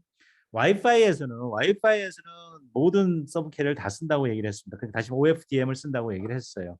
그럼 왜 가능하냐면요. 와이파이는 주로 실내에서 동작을 하거든요. 실내에서 주로 쓰려고 만들었고요. 넓은 지역을 커버하지 않습니다. 그러니까는 굉장히 채널 상태가 좋을 수가 있어요. 그리고 대역폭이 넓지 않으면요. 대역폭이 넓지 않으면 다 채널 상태가 비슷비슷할 수도 있어요. 채널 상태가. 그 투수들이 다 실력이 비슷비슷한 거야. 매 순간순간. 그러니까 그 투수를 다 동시에 써도 돼. 근데 LTE에서는요. 우선 서브 캐리어 숫자가 다릅니다. 다시 말해서 와이파이에서는 64개를 써요. 서브 캐리어 숫자를. LTE에서는 얼마 쓰는지 아세요? 이게 1024개야. 또는 2048개예요. 그러니까 와이파이는 투수가 64명밖에 안 돼. 동시에 던질 수 있는 게. 그런데 LTE에서는 1000명, 2000명을 쓴다는 얘기예요. 투수를 동시에. 그렇게 되면 어떤 문제가 생깁니까? 1000명, 2000명 투수 중에서 모든 투수가 다 컨디션이 좋지 않다는 얘기예요. 그중에 나쁜 애들이 있다는 거, 좋은 애들이 있고요. 그래서 LTE에서는 이 1000명, 2000명 투수 중에서 골라서 쓰겠다는 얘기입니다. 그게 OFDM이에요. 아시겠죠? 그러면서 좋은 점이 이제 어떤 게 있을 수 있냐면요. 사용자마다 자기가 좋은 투수들만 골라서 쓰게 되면요. 좋은 채널을 쓰게 되면은 옆셀에서 간섭이 오잖아요. 간섭이 와도 좋은 채널들은 영향을 덜 받습니다. 나쁜 채널들은 옆셀에서 간섭이 오면 치명적이야. 그죠? 그러니까 좋은 투수들을 골라 써야만 옆셀에서 오는 간섭에 영향을 덜 받는다는 얘기예요. 아시겠죠? 예. 그래서 여기 밑에 예시를 보게 되면요. 제가 예시를 이제 왜 OFDM을 쓰느냐는 예시를 제가 여기다 이제 제가 예시를 해놨는데 보시면 이제 얘기하려는 게 이겁니다. 사용자가 2명 있는데요. 이제 1번, 2번이 있는데 같은 셀입니다. 같은 셀 안에 1번인데 하나는 여기 있고 하나는 여기 있어요. 그래서 하나는 좀 뭐 두 개가 위치가 다르기 때문에 이제 뭐냐면 채널 상태가 다를 수가 있어요. 그죠? 아무래도 가까이 있는 애가 좀 채널 상태가 좋겠죠. 그죠? 예, 멀리 있는 애는 채널 상태가 좀 나쁘겠고요. 예, 신호 레벨이 낮을 테니까. 예. 그런데 요 주파수 축입니다. 이쪽에 프리퀀시에 주파수 축에서 보면 제가 이렇게 그려놓은 게 뭐냐면 채널 상태를 그려놓은 거예요. 그러니까 SNR을 그려놓은 거예요. 시그널 파워, 시그널하고 노이즈 레이쇼로 그린 거예요. SNR을 보면요. 여기는 좋고요. 여기 좋고 여기 좋아요. 근데 여기는 안 좋아. 얘는 여기가 안 좋고 여기가 좋아. 예, 다시 한 번 더 설명을 할게요. 두 사용자 이 그래프를 비교를 해보면 이쪽이 SNR이라고 생각하면 돼요. SNR. 예. SNL이 굉장히 크고 여기는 커요. 근데 여기는 낮아. 그다음에 2번은요. 여기가 좋고 여기가 나쁘고 여기가 좋고 여기가 나빠. 무슨 얘기냐면 넓은 대역폭에 걸쳐 가지고 채널 상태가 좋은 데와 나쁜 게 섞여 있다는 얘기예요. 좋은 거와 나쁜 거 섞여 있어요. 그죠? 물론 사용자가 2명만 있는 게 아니라 여러 명이 있지만 제가 2개를 예를 들어서 하는 겁니다. 자, 그런데 이게 재밌는 게 뭐냐면 이 2개 사용자를 가만히 들여다봤더니 그죠? 예. 예. 투수가 몇 명이 있어요? 투수가 1000명이 있는 거예요. 1000명. 아니면 또 뭐 하여간 투수가 굉장히 많아요. 투수가 굉장히 많은데 어떤 투수는 1번 사용자한테 유리하고요. 어떤 투수는 2번 사용자한테 유리한 거예요. 여기서 유리하다는 의미는 체내 상태가 좋다는 얘기를 하는 겁니다. 그래서 이게 다 투수예요. 투수가 여러 명. 서브 캐리어가 투수예요. 서브 캐리어가 투수예요. 그래서 여기 있는 투수들은요. 여기 있는 서브 캐리어들은 1번한테 좋아. 2번한테는 안 좋아. 2번은 체내 상태 안 좋잖아요. 그리고 여기 있는 서브 캐리어들은요. 2번한테는 안 좋은데 1번한테는 좋아. 아니 1번한테는 안 좋은데 2번한테는 좋아. 또 여기 있는 서브 캐리어는요. 1번한테는 좋은데 2번한테는 안 좋아. 그러니까 그건 무슨 얘기를 하는 거예요? 투수 1000명이 있으면 골라서 쓰면 된다는 얘기죠. 예, 그래서 여기 지금 보시면요. 1번입니다. 1번은요. 여기 자기 차례 여기는 서브 캐리어 1번한테 좋은 거야. 그래서 골라서 여기 좋은 거예요. 좋고 좋잖아요. 그죠? 좋은 애들만 골라 쓴 거고요. 2번은 여기가 좋아. 이 투수가 좋고 이 투수가 좋은 거예요. 그러니까 전체 서브 캐리어 중에서 1번은 1번한테 유리하고 좋은 것만 골라 쓰고 2번은 2번한테 골라 쓰면은 그죠? 예, 전체가 좋죠. 그러니까 전체 투수를 다 골라 쓸 수 있죠. 그죠? 1000명 중에서 1번만 쓰게 되면 1번만 쓰게 되면은 나머지 1번한테 안 좋은 투수들은 다 버려야 되거든요. 그런데 버리지 말고 2번한테 좋은 투수만 골라서 2번한테 주자는 거예요. 또 3번한테 좋은 투수들이 있으면 3번만 골라줘. 그렇게 하다 보면 뭡니까? 전체 서브 캐리어를 사용자별로 나눠줘야 되겠죠? 맞습니까? 예, 이게 바로 OFDM의 개념입니다. 그래서 왜 OFDM을 쓰느냐? 넓은 대역폭을 쓰기 때문에 그렇습니다. 넓은 대역폭을 쓰게 되면 이제 무슨 문제가 생기느냐? 주파수 선택적으로 채널이 좋고 나쁜 일이 벌어진다. 그러니까 어떤 주파수는 좋고 어떤 주파수는 나쁘다. 예.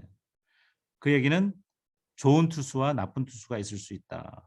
그죠? 예. 넓은 대역폭을 쓰기 때문에. 예. 그러니까 넓은 대역폭을 쓴다는 얘기는 투수를 많이 고용을 하는 거야. 그죠? 예. 뭐 64명이 아니라 1000명, 2000명을 쓰는 거야. 그러다 보면 나쁜 애들도 섞여 있다는 얘기예요.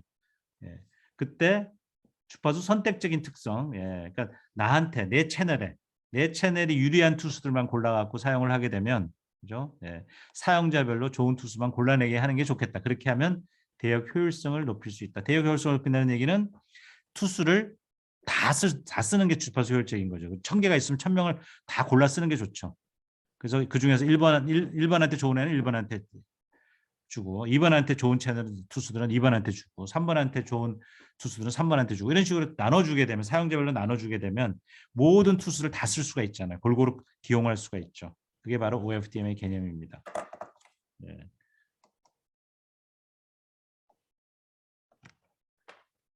자, 마지막 개념 하나만 더 얘기를 하고 끝내겠습니다. 조금만 더 시간을 주세요.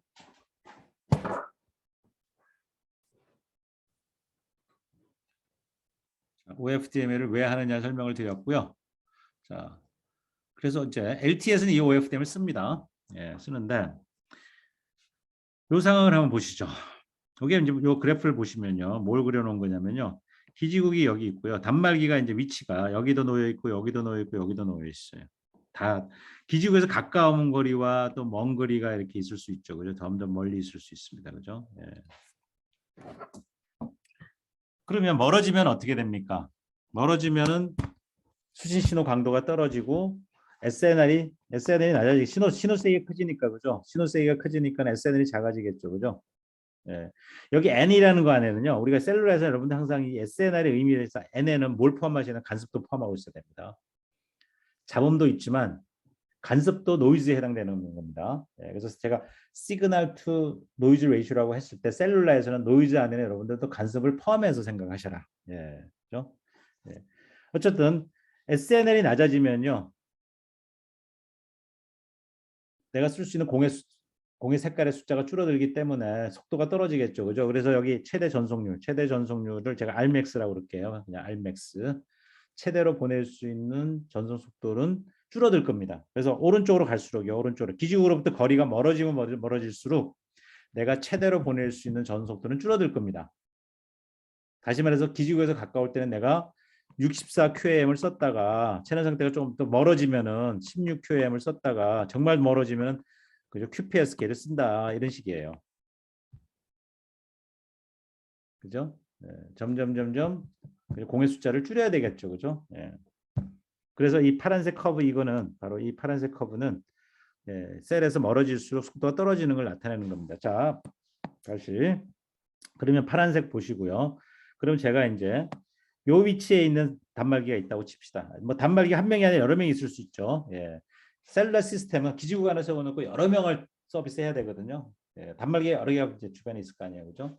그러면 요 위치에서 내가 보내고 받을 수 있는 속도는 최대가 이만큼이에요. 이만큼. 그러니까 기지국에서 쏠 수 있는 거라고 칠게요. 요만큼을 쏠 수가 있어요. 요만큼. 요 높이가 내가 쏠 수 있는 최대치예요. 이게 뭐 예를 들어서 100메가비피스다. 예를 들면 그 100메가비피 기지국이 단말기 쪽으로 100메가비피스로 최대 쏠 수 있는 거야. 근데 엣지로 가게 되면요. 끝쪽으로 가게 되면 여기는 뭐 한 10메가밖에 못 보내는 거야. 10메가. 그죠? 이게 LTE의 실제 상황입니다. LTE 실제 상황. SNL이 좋으면 100메가 전송하고 나쁘면 10메가밖에 전송을 못 하는 거야.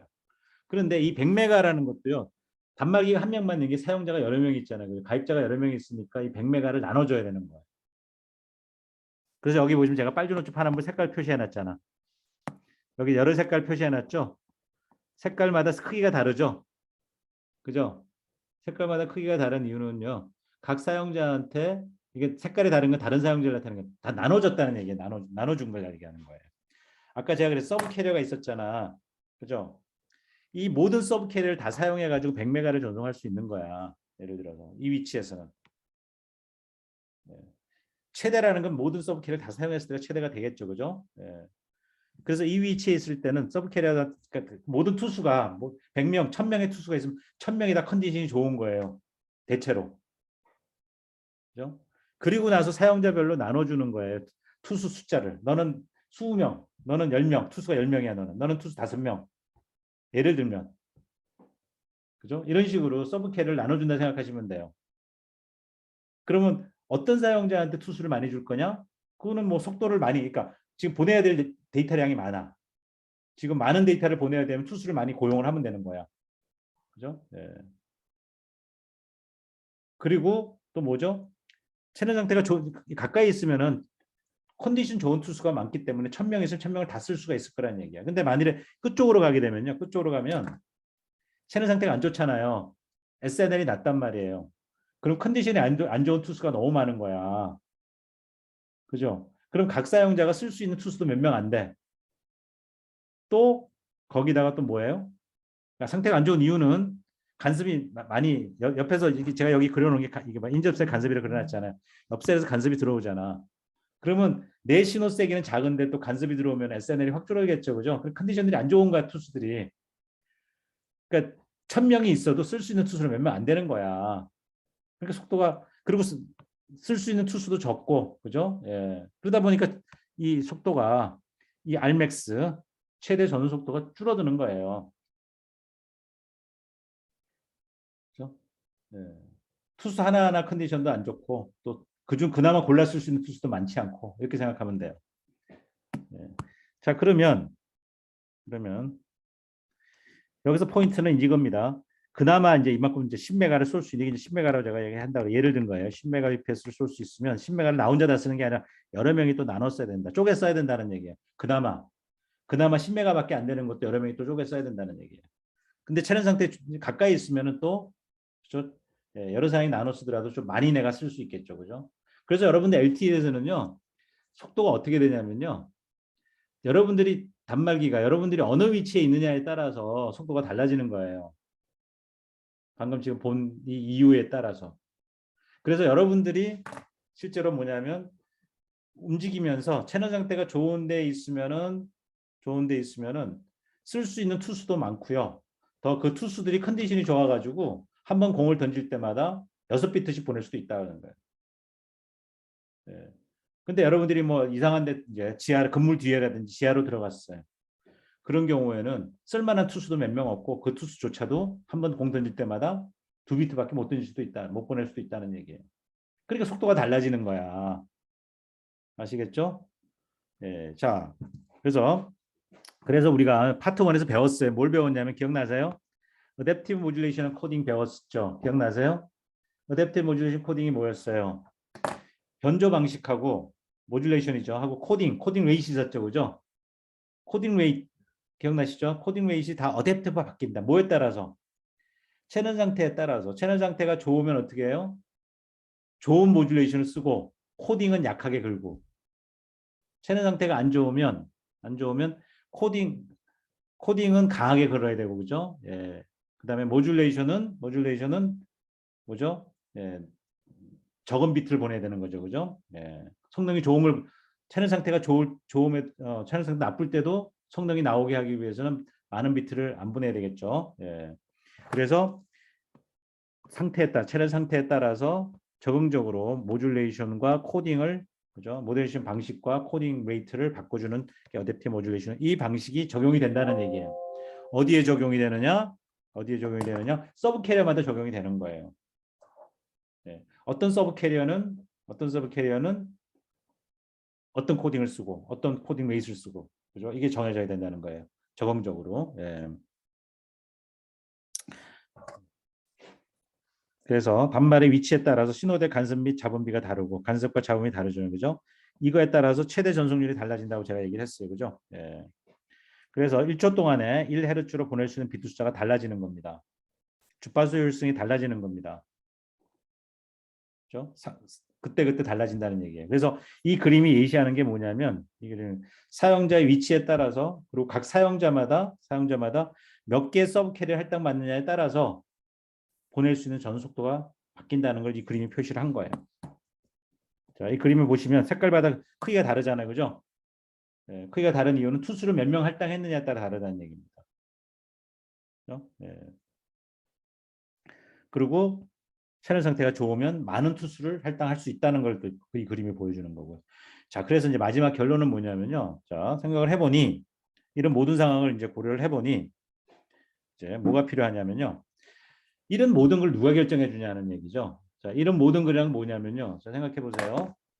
결정해야 될 게 뭔가 가만히 생각을 해보니 여러분들이 단말기야. 그럼 제가 기지국이에요. 제 입장에서는 여러분들한테 제가 기지국이 해줘야 될 일이 뭐냐면요. 여러분 한 명 한 명이 제 고객이에요. 여러분들 저한테 돈을 내고 서비스를 받고 있는 거야. 그러면 저는 여러분들이 보낼 게 있으면 뭐를 해줘야 돼요? 전송할 수 있는 기회를 줘야 되잖아요. 그죠? 예, 그리고 여러분들한테 이제 여러분들은 빨리 여러분들이 갖고 있는 데이터를 보내고 싶어 할 거라고요. 그러면 제 역할은 뭐냐면 여러분들이 각자가 빨리빨리 보내고 싶은 걸 보낼 수 있는 기회를 주는 게 제가 하는 역할이거든요. 그 역할을 구현을 해야 되는데 그거 누가 하는 거냐면 기지국에 누가 있냐면요. 스케줄러라는 게 있어요. 여기 보시면 요겁니다. 스케줄러. 패킷 스케줄러라는 게 있어요. 이게 여러분들입니다. 여러분들이 여기 있어요. 네, 이게 저예요. 여기가 제가 박스 쓸게요. 여기 저예요. 제가 기지국입니다. 제 기지국 안에는요. 패킷 스케줄러라는 게 스케줄러 글자도 스케줄링 해주는 장치예요. 스케줄링 장치. 소프트웨어라고 생각하면 되겠어요. 그리고 뭐냐면 제가 여러분한테 데이터를 보낸다고 그럴게요. 여러분이 보낼 것도 있지만 업링크로 보내겠지만 여기 제가 설명은 다운링크 설명을 할게요. 제가 여러분들 각자한테 보낼 데이터가 쌓여 있겠죠. 버퍼에. 1번한테 보낼 거 쌓여 있고 2번한테 보낼 거 쌓여 있고 3번한테 보내서 4번 다 쌓여 있을 거라고. 어떤 거는 길게 쌓여 있을 거고 어떤 건 짧게 쌓여 있을 거고요. 저는 마음이 급해요. 여러분들한테 보내야 될 게 막 쌓여 있어. 빨리빨리 보내야 되잖아. 그죠? 빨리 보내려면 어떻게 돼요? 자원을 많이 할당해야 돼요. 여기 자원은 뭘까요? 시간과 주파수죠. 주파수는 서브 캐리어예요. 투수. 제가 1000명 투수를 데리고 있다고 제가. 그러면 1번 사용자한테 보내기 위해서 내가 투수를 몇 명 할당할 거냐. 2번 사용자한테 내가 투수를 몇 명 할당할 거냐. 이걸 제가 결정해야 되는 거야. 그 다음에 투수가 또 뭐냐면 시간제 투수도 있는 거야. 무슨냐면 항상 그 투수가 뜨는 게 아니라 제가 할당을 할 때 투수가 한 번만 쏘고 끝날 수도 있고 두 번 쏘고 끝날 수도 있고 세 번 쏠 수 있으니까 시간으로 할당할 수도 있고 시간을 쪼갠다 그랬잖아요. 기억나요? 투수를 몇 명 고용할 것도 있지만은 그 투수를 얼마 동안 쓸 거냐 고용할 거냐 시간도 있잖아요. 시간도 잘라 써야 되니까. 그죠? 이 결정을 제가 해야 되는 거예요. 아까 다시 말해서 이거죠. 앞으로 돌아가면요. 이거죠. 잘라줘야 되잖아. 잘라줘야 돼. 1번 잘라주고 2번 잘라주고 3번 잘라. 그러니까 1번은 투수를 몇 명 썼어요? 이만큼 투수를 썼어. 1번은 이만큼 투수를 이만큼 시간 동안 쓴 거야. 2번은 투수를 더 많이 썼어. 그리고 시간도 많이 썼어. 4번은요. 투수 진짜 많이 쓰고 시간도 많이 썼어요. 사용자마다 더 많은 시간과 자원을 주파수와 시간을 잘라줬잖아. 그 4번한테는 딱 보시면 4번이 자원을 많이 차지했죠. 그죠? 예. 얘가 보낼 게 많으니까 제가 걔한테 전송할 기회를 많이 주고자 자원을 많이 할당한 거예요. 그죠? 투수 개념으로 생각하면 여러분들 이해가 될 거예요. 예. 그래서 이 스케줄러가요. 아까 제가 이 스케줄러가 하는 일이 바로 스케줄러가 하는 일이 그 결정을 하는 겁니다. 1번한테 얼마만큼의 자원을 주고 2번한테 얼마만큼 자원을 3번한테 주고 이거를 결정하는 게 투수가 해야 될 일이에요. 아니 투수가 아니라 스케줄러가 해야 될 일이에요. 예. 그래서 스케줄러 안에는 뭐가 있냐면 PRB라는 개념이 나옵니다. 예. 이건 그냥 뭐 상식적으로 Physical Resource Block이라는 게 있어요.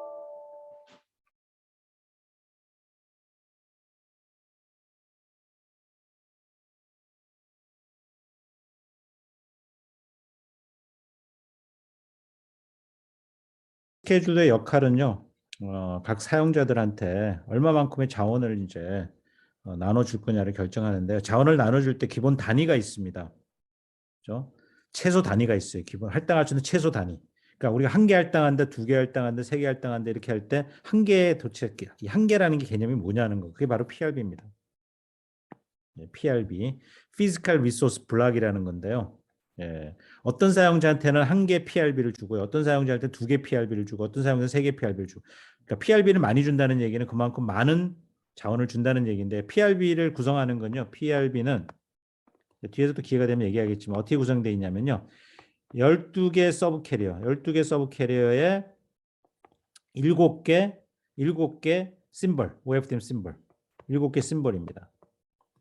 시간 축에서는 7개 심볼로 구성이 되어 있고요.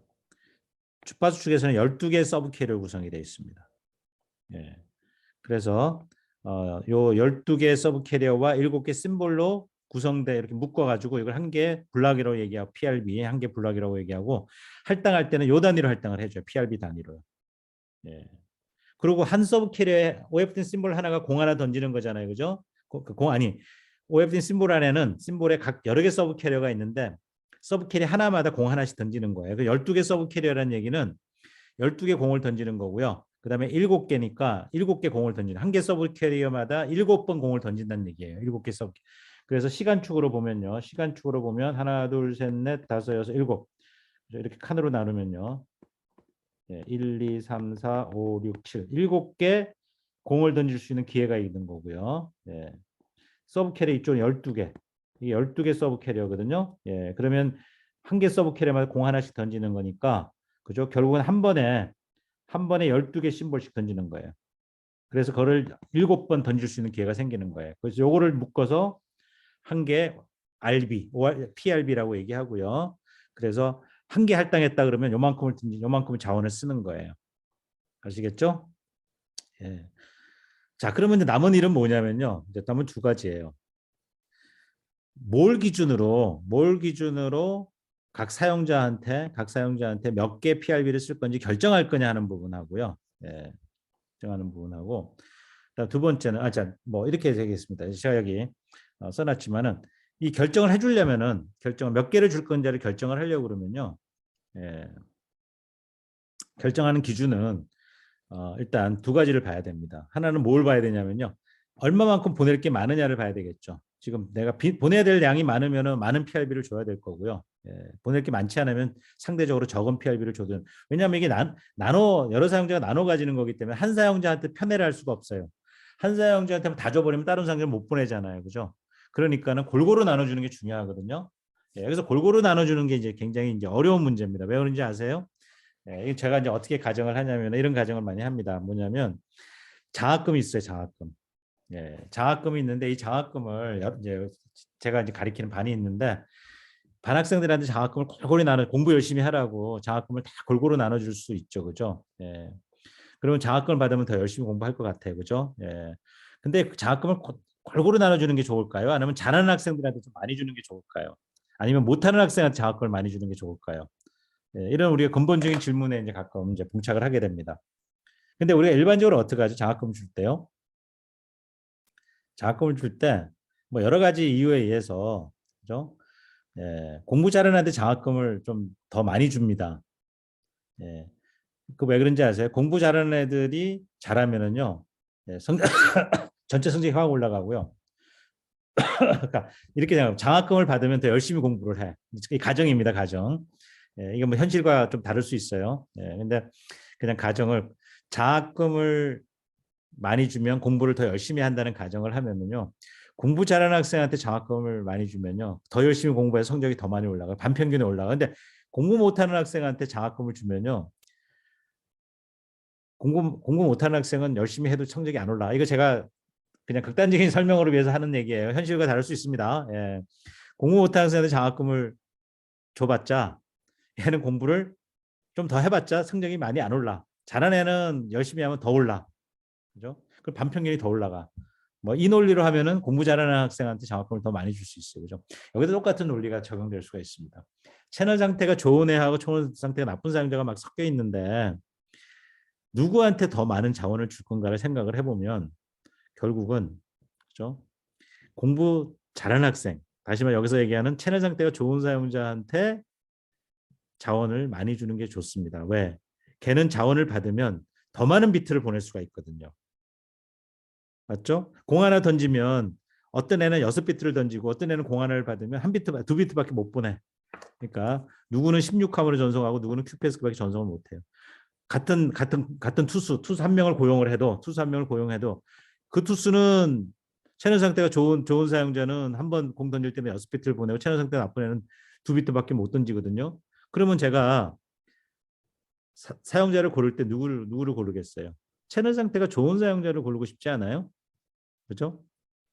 그럼 채널 상태가 좋은 공부 잘하는 애를 고르겠다는 얘기입니다. 걔는 그러면 그죠? 예. 투수 한 명당 6비트씩 보낼 수가 있으니까요. 그러니까 스케줄러가 이제 편애를 하게 됩니다. 편애를. 어떤 편애를 하게 됩니까? 여러 명 사용자 중에서 채널 상태 좋은 애들만 막 골라가지고 자원을 주기 시작합니다. 예. 그래야지 대역 효율성이 좋아진다는 얘기예요. 예. 이 주파수 효율성이 좋아진다는 얘기입니다. 많은 비트를 보낼 수가 있으니까요. 그죠? 예. 그렇게 되면 상대적으로 어떤 일이 문제가 생기냐면요. 완전한 편애를 하게 됩니다. 채널 상태 좋은 애들만 계속 골라가지고 전송할 기회를 주고요. 채널 상태 나쁜 애들은 아예 버려. 너는 내가 자원을 줘봤자 2비트밖에 못 보내는데 차라리 널 줄 바에는 6비트를 보낼 수 있는 채널 상태 좋은 사용자한테 나 줄래. 이런 일이 벌어질 수 있죠. 그죠? 예. 근데 시스템 측면에서 볼 때는 주파수 효율성을 높이는 측면에서는 그게 맞아요. 채널 상태가 좋은 사용자들만 골라가지고 편애를 하는 게 전체적으로 좋습니다. 그렇지만 어떤 문제가 있어요? 공정성에 문제가 있어요. 페어니스. 이게 페어니스가 문제가 됩니다. 왜 문제가 돼요? 다 똑같이 돈 내고 쓰는 사용자잖아요. 모든 사용자가 다 요금을 똑같이 내요. 근데 내가 어떤 이유 채널 상태가 나쁘다는 이유로 이 순간에 채널 상태 내가 지금 채널 상태가 나쁘지만은 나중에 채널 상태 좋아질 수도 있어요. 왜? 움직이니까 내가 채널 상태가 나쁜 위치에 있다가 이동해서 채널 상태가 좋은 위치로 갈 수도 있어요. 그죠? 그렇지만 어쨌든 이 순간에 내가 채널 상태가 나쁘다는 이유로 자원을 할 때 못 받으면요. 스케줄링을 안 해주면 나는 못 보내고 쌓여 있어요. 내 데이터가. 나는 딜레이가 엄청 커지는 거예요. 예, 전송이 안 되니까. 그럼 나는 똑같은 요금을 쓰고 있는데도 불구하고 내가 있는데도 불구하고 차별을 받고 있는 거거든요. 왜? 스케줄러가 차별 대우를 하고 있는 거예요. 내가 공부 못한다는 이유로. 그죠? 채널 상태가 나쁘다는 이유로. 그래서 이런 일이 벌어지면 안 되거든요. 예, 그래서 어떻게 하는지 아세요? 이 스케줄러는요, 이제 잔머리를 굴립니다. 어떤 잔머리를 굴리냐면, 안 주면은, 채널 상태가 나쁘다고 안 주면은, 이제, 이 불공정성의 문제가 이제 있기 때문에 주긴 줍니다. 주는데, 많이 안 줘요. 차별적으로 줍니다. 그러니까 채널 상태가 좋은 사용자한테는 좀 많이 주고요. 채널 상태 나쁜 사용자한테는 조금만 줘. 왜? 전체적으로 이득을 보려면 전체적이라는 시스템 전체가 이득을 보려면요. 공부 잘하는 애들만 골라내는 게 좋은 거거든요. 근데 공정성 관점에서 공부 못한 애도 끼워주는 거예요. 예. 그 대신에 걔는 할당을 받아봤자 많은 비트를 못 보내요. 그럼에도 불구하고 할당. 근데 그러니까 많이는 안 줘. 많이 주면 걔는 많이 까먹을 거기 때문에요. 그렇죠? 예. 많이 까먹는다는 얘기는 뭐냐면 걔는 많이 못 보내기 때문에 많은 비트를 못 보내기 때문에. 그래서 이렇게 약간 편향적인 차별적인 스케줄링을 해줍니다. 실제 상황에서 그렇게 합니다. 예. 그러니까 모든 사용자를 다 공정하게 페어니스를 위해 가지고 모든 사용자를 다 공정하게 하게 되면요. 똑같은 성능을 얻기 위해서는요. 채널 상태가 나쁜 사용자는 더 많은 자원을 할당을 받아야 돼요. 그러니까 다시 말해서 하나는 6비트를 보내는데 하나는 2비트밖에 못 보내잖아요. 공 하나에서. 그러면 공 3번을 받아야지 똑같은 전속도를 낼 수가 있어요. 채널 상태가 나쁜 애는 공 3번을 던질 수 있는 기회를 받아야지 그죠? 6비트를 보낼 수 있는 거하고 똑같아지거든요. 그러면 자원을 내가 3배 더 까먹는 거예요. 그죠? 자원을 더 까먹는 거, 많이 까먹는 거예요. 그러니까 난 그게 싫기 때문에 시스템의 효율성을 떨어뜨리기 때문에 나는 어떻게 한다? 잘하는 애한테는 자원을 좀 많이 주고 못하는 애한테는 좀 적게 줘서 그죠? 예. 좀 차별적인 대우를 해서 시스템의 효율성을 높여주고 다만 전혀 안 주면은 그죠? 불공정성의 문제가 있기 때문에 주긴 주겠다 이거예요. 그죠? 예. 그게 이제 스케줄러가 이제 해야 될 일이고요. 마지막 남은 이슈가 하나가 있습니다. 남은 건 뭐냐면요. 여기서 결정적인 정보가 하나 필요합니다. 제가 지금 공부 잘하는 애, 공부 못하는 애, 채널 상태가 좋은 애, 나쁜 애 이런 걸 얘기를 했잖아요. 그죠? 근데 기지국이 또는 패킷 스케줄러가 이 단말들이 공부를 잘하는지 못하는지 채널 상태가 좋은지 나쁜지를 어떻게 압니까? 알 수가 없죠.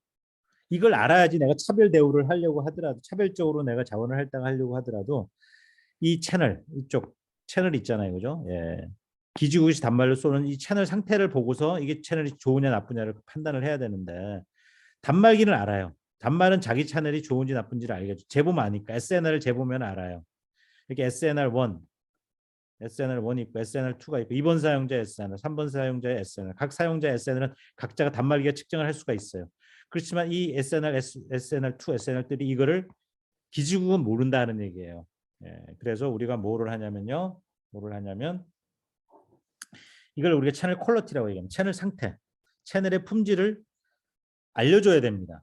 그래서 여기 보시면 우리가 예전에 우리 AMC 하면서 우리가 그때 AMC 어댑티브 모듈 코딩 하면 AMC라는 거 배웠다 그랬죠. 할 때 CQI라는 게 나왔어요. 채널 퀄리티 인디케이터 또는 채널 퀄리티 인포메이션인데요. 이 채널의 품질 그게 SNL 나타나는 겁니다. 이 SNL이 좋은지 나쁜지를 계속 알려줘야 됩니다. 네. 그죠? 알려줘야 뭐를 할 수 있어요. AMC를 할 수가 있잖아요. 그죠? 근데 OFDMA에서는요. 좀 더 많은 정보가 필요합니다. 이 AMC, 그러니까 이 CQI, 채널 퀄리티 인포메이션이요. 서브 캐리어마다 다 다른 거예요, 품질이. 예. 그러니까는 투수마다 다 투수가 여러 명이 한 명이 아니라 여러 명이기 때문에 투수마다 뭐가 필요해요? 투수마다 품질을 다 측정해서 알려줘야 돼. 1번 투수 성능, 2번 투수 성능, 3번 투수 다 알려줘야지. 그죠? 예, 이 스케줄러가 1번 사용자한테는 어느 투수를 할당하고 2번 사용자한테는 어느 투수를 할당할지를 정해줄 수가 있다는 얘기예요. 그래서 이 뭐죠? 서브 캐리어마다 이 성능을 그러니까 품질을 측정해서 알려주는 그런 메커니즘이 필요한 거예요. 예. 그래서 이 채널 퀄리티를 피드백해주는 이제 피드백 정보가 되죠. 이 장난이 아니니까 매번 변하는데 매번 변하는 걸 전부 다 계속 단말기가 보고를 해야 돼. 기지국에다. 예. 불가피하게 이걸 하고 있습니다. 실제로 이 품질을 알아야지 스케줄러가 어떤 투수를 고르고 그죠? 그다음에 어떤 모듈레이션을 사용하고 얼마만큼의 시간 동안 그죠? 얼마만큼의 시간 동안 이제 얘를 할당할 건가? 그죠? 이 채널이 변해버리니까 채널이 변하지 않는 걸 확인하고 그죠? 예. 그래서 이런 것들 확인하려면 이런 정보들이 계속 올라와야 된다는 얘기 단말부터 기지국으로 그죠? 예. 그런 정보를 토대로 해가지고 스케줄링을 할 거다 하는 얘기입니다. 네, 그래서 제가 이제 요약하자면 여기 써 있는 대로 패킷 스케줄링을 위해서는 각 사용자의 채널 상태를 알아야 된다. 그죠? 그래서 어떻게 하느냐? 피드백을 받는다. 단말기들이 알려준다. 그죠? 예. 그 다음에 공정하게 자원을 분배하면서 시스템 평균 효율성, 주파수 효율성입니다. 효율성을 높이기 위해서는 알고리즘이 필요하다. 그죠? 어떤 알고리즘이다?